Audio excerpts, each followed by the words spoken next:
Yo les trashers! Au fond des océans se cachent des choses pour le moins énigmatiques. Saviez-vous par exemple qu'il existait des lacs sous-marins capables de tuer n'importe quelle créature qui aurait le malheur de s'y aventurer? Un véritable monde parallèle.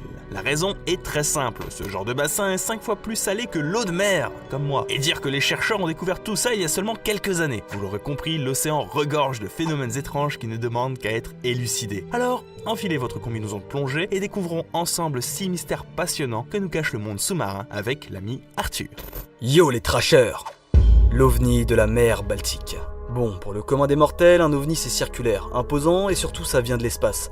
Enfin, pas tout le temps. En effet, des chercheurs de trésors ont fait, il y a 5 ans, une découverte assez troublante. Les explorateurs de l'équipe suédoise Ocean X ont repéré à l'aide de leur sonar une étrange anomalie en pleine mer Baltique à 80 mètres de profondeur. Ils croient alors être tombés sur une formation rocheuse banale, mais en se penchant un peu plus sur le sujet, eh bien c'est carrément autre chose. Pour tirer tout ça au clair, ils entament une expédition sous-marine et vont remonter à la surface avec beaucoup d'interrogations. Déjà, la structure est gigantesque, 60 mètres de diamètre pour 8 mètres de hauteur. Le plus étrange dans cette histoire, c'est que l'objet a sûrement dérivé, d'après la trace de plus de 300 mètres qui le précède. Dites-vous que c'est l'équivalent de 3 stades de foot mis bout à bout. Et ouais, ça fait beaucoup.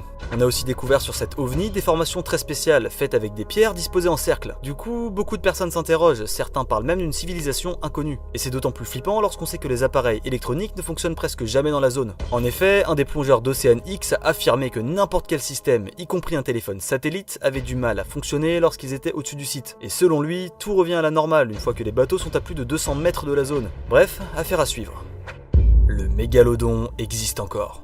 Il y a 65 millions d'années, un prédateur dominait le monde sous-marin par sa grandeur et sa puissance, le mégalodon. Véritable empereur des mers, le bestiau pouvait dépasser les 15 mètres de longueur et on le considère généralement comme l'ancêtre du grand requin blanc. Heureusement pour nous, cette espèce est éteinte depuis bien longtemps, enfin, en théorie. En effet, certains chercheurs affirment avoir retrouvé des dents de mégalodon datant seulement de 5000 ans au large des côtes australiennes. Pour vous donner un ordre d'idée, voilà une petite comparaison avec la dentition d'un grand blanc. Effectivement, ils sont pas dans le même game. Malheureusement, si en paléontologie une dent peut suffire pour reconnaître l'existence d'un animal, il n'en est pas de même en zoologie contemporaine, où l'on exige généralement un spécimen complet. Donc officiellement, le mégalodon s'est bien éteint il y a 1,5 million d'années. Par contre, il y a fort à parier que des requins blancs bien plus imposants que ceux que nous connaissons aujourd'hui existent. En effet, nombreux sont les pêcheurs et biologistes à avoir aperçu des squales bien plus grands que la moyenne, rapportant des mesures dépassant la dizaine de mètres. Mais bon, comme d'habitude, il s'agit de témoignages qui ont pu être déformés au fil du temps. Ce qui interpelle véritablement les scientifiques, c'est l'existence d'un super prédateur qui, en Australie, aurait dévoré un requin blanc de plus de 3 mètres. L'animal était traqué par GPS et sa balise a été retrouvée 4 mois plus tard sur le rivage. C'est une fois son trajet retranscrit que les chercheurs sont restés sans voix. Le requin s'est fait emporter à 600 mètres de profondeur pour finir dans le ventre d'une créature inconnue. A vrai dire, il est probable qu'il s'agisse d'un requin bien plus grand que la normale. Quand on sait que le calamar géant, autrefois considéré comme une légende, n'a pu être observé qu'après les années 2000, tout reste encore possible. Pour revenir à notre histoire, l'identité de ce tueur sanguinaire reste encore aujourd'hui très floue. Certains parlent d'un orque un peu gourmand, d'autres d'un requin titan. Quoi qu'il en soit, c'est pas très rassurant.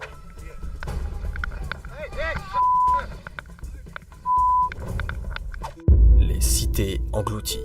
Lorsqu'on parle de cités sous-marines, on pense forcément à l'Atlantide. Vous savez, cette île issue de la mythologie grecque qui se serait faite littéralement engloutir par la mer. Cependant, malgré les nombreuses hypothèses et théories proposées au fil du temps, peu d'entre elles sont convaincantes. Pour autant, cela ne veut pas dire que les villes aquatiques n'existent pas, bien au contraire. Tout comme les épaves d'anciens navires, il y a une quantité astronomique de ruines enfouies sous l'océan. Que ce soit Port-Royal en Jamaïque, Atlitiam près d'Israël ou encore la cité de Dwarka en Inde, nombreux sont les vestiges sous-marins à avoir perduré depuis des siècles, voire des millénaires. Et comme d'habitude, certains suscitent beaucoup d'intérêt. Pour en savoir plus, rendez-vous dans l'archipel de Ryukyu, au Japon, dans les ruines sous-marines de Yonaguni-jima. Cette cité engloutie a été découverte en 1985, et contrairement aux autres ruines immergées, les chercheurs n'arrivent pas vraiment à se concerter quant à son origine. Les géologues ont tendance à affirmer que la structure est entièrement naturelle, et qu'elle s'est créée suite au mouvement des plaques tectoniques dans la région. Mais d'autres scientifiques, comme le professeur Kimura, clament haut et fort que Yonaguni-jima est un monument construit par l'homme. Et à vrai dire, son affirmation tient plutôt la route. La présence d'escaliers à angle droit, la forme générale de la structure, ainsi que les nombreuses arches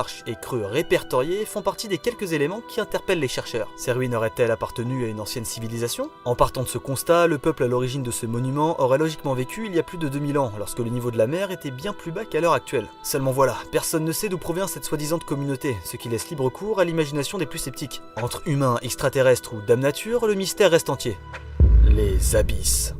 S'il y a bien une zone océanique dont vous avez forcément déjà entendu parler, ce sont les abysses, notamment réputés pour leur profondeur vertigineuse. Pourtant, au 19e siècle, les gens croyaient qu'il n'y avait aucune forme de vie possible à plus de 500 mètres en dessous du niveau de la mer. Heureusement, les mentalités ont évolué avec l'arrivée des nouvelles technologies. En 2012, le réalisateur James Cameron devient le premier homme à explorer en solitaire le site le plus profond de la croûte terrestre, situé à presque 11 km sous la surface de l'eau. Cette expédition lui a permis de réaliser un documentaire très intéressant, que je vous invite d'ailleurs à aller voir, mais aussi d'observer certaines espèces durant la descente. Car il ne faut pas l'oublier, l'océan est avant tout l'écosystème le plus grand au monde. Selon les scientifiques, la zone abyssale est comprise entre 2 et 6 km de profondeur, et on y retrouve bon nombre de créatures pour le moins étranges. En même temps, avec un tel environnement, difficile de ressembler à quelque chose. Il y fait froid, la pression est juste astronomique, et les seules sources d'éclairage sont issues de bioluminescence. Et du coup, ça donne des animaux assez spéciaux. Il y a le poisson ogre, la baudroie des abysses, le barrel-eye, qui d'ailleurs explose quand il remonte à la surface, lol, ou encore le grand gousier, avec un nom plutôt explicite. Et pour les fans de squale, il y a le requin lutin et le requin lézard, mais perso, c'est pas trop mon délire. Bien sûr, il existe plein d'autres espèces, dont certaines au physique plus harmonieux, qui ont dû s'adapter au fil du temps. À vrai dire, on ne connaît pas grand chose des fonds marins, c'est un espace que les hommes sont appelés à exploiter et à découvrir. Les abysses sont beaux être riches en minerais rares, dans cet écosystème, toutes les formes de vie sont relativement fragiles. En effet, lorsqu'un humain ou une machine intervient sur l'environnement, ne serait-ce qu'en soulevant de la poussière, la vie détruite met pas mal de temps à se reformer. Et parfois elle disparaît même complètement, ce qui pose d'importantes questions écologiques.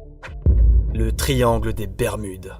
Réputé pour ses disparitions inexpliquées, le triangle des Bermudes fait depuis des dizaines d'années l'objet de nombreuses hypothèses, plus ou moins fumeuses. Cela va de la conspiration extraterrestre au complot franc-maçon, en passant par les attaques de monstres ou encore l'apparition de maelstroms infernaux provoqués par la fureur du démon. Enfin bref, pas de quoi s'affoler. Déjà, pour contextualiser un peu, le triangle des Bermudes est un lieu imaginaire et ne possède aucune frontière physique. Il s'agit tout simplement d'un espace compris entre Miami, les Bermudes et Porto Rico, d'où cette forme triangulaire. La topographie des fonds marins dans le triangle est assez particulière. Des bancs très étendus où les eaux apparentes côtoient les fosses les plus profondes de la planète. Avec les forts courants et les nombreux récifs présents, la zone est donc relativement dangereuse pour un navigateur ou un pilote non averti. Au total, près d'une centaine d'avions et de navires ont disparu dans le secteur depuis les années 1800, et nombreux sont les scientifiques à avoir voulu élucider ce mystère. Beaucoup d'entre eux mettent en cause de possibles perturbations électromagnétiques qui auraient pu entraîner le dérèglement des instruments de navigation. Et depuis quelques temps, certains chercheurs s'appuient sur la théorie des éruptions de méthane, qui peut en partie expliquer ce pourquoi beaucoup d'épaves retrouvées dans la zone sont quasi intactes. Bon, pour résumer, des poches de gaz présentes sous l'eau peuvent fondre sous l'effet du réchauffement climatique. Cela provoque un dégazage important, ce qui génère une sorte de trou dans l'océan. Les bateaux qui naviguent sur les eaux avoisinantes peuvent alors se faire happer par le phénomène, par effet d'aspiration. Et concernant les avions,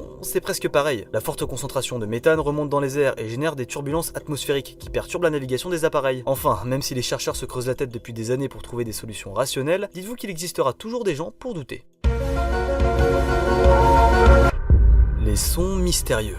Depuis bien longtemps, les scientifiques analysent les sons aquatiques avec des hydrophones, des sortes de récepteurs qui transforment les ondes acoustiques en signaux électriques. Et c'est justement à l'aide de ces mêmes hydrophones qu'ils peuvent ensuite étudier les sons recueillis sur des spectrogrammes. Sauf que parfois, le rendu est assez spécial.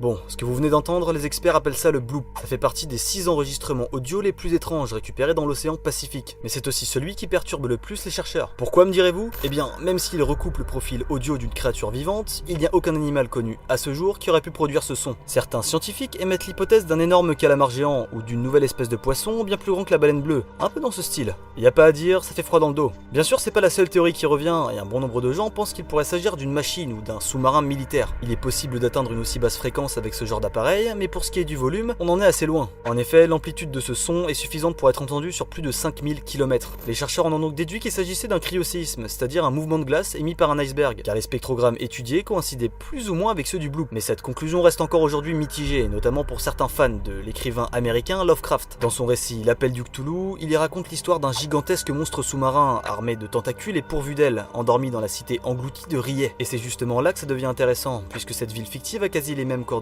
géographiques que le point Nemo, à savoir le point de l'océan le plus éloigné de toute Terre. De nombreuses rumeurs situent le bloop non loin de cette position, ce qui continue d'entretenir, malgré les affirmations scientifiques, un véritable mystère autour de cette sonorité.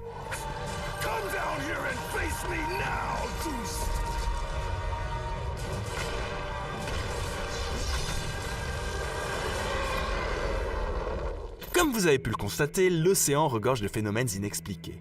Artefacts étranges, créatures mythiques et zones légendaires contribuent à faire des fonds marins une véritable énigme. Nous avons exploré à peine 5% du monde aquatique et il nous reste encore énormément de choses à découvrir. Qui sait, peut-être qu'un jour, vous aussi, vous ferez partie de ces aventuriers des mers, prêts à braver tous les dangers pour ramener un trésor oublié. D'ailleurs, si vous êtes intéressé par le sujet, n'hésitez pas à aller jeter un petit coup d'œil à la chaîne de Melvac. Il aborde des thématiques très pertinentes sur la faune et la flore aquatique et son travail mérite bien plus de visibilité. En attendant, si la vidéo vous a plu, vous pouvez vous abonner, laisser votre meilleur pouce bleu, nous suivre sur les réseaux sociaux et quant à moi, je vous dis à la prochaine.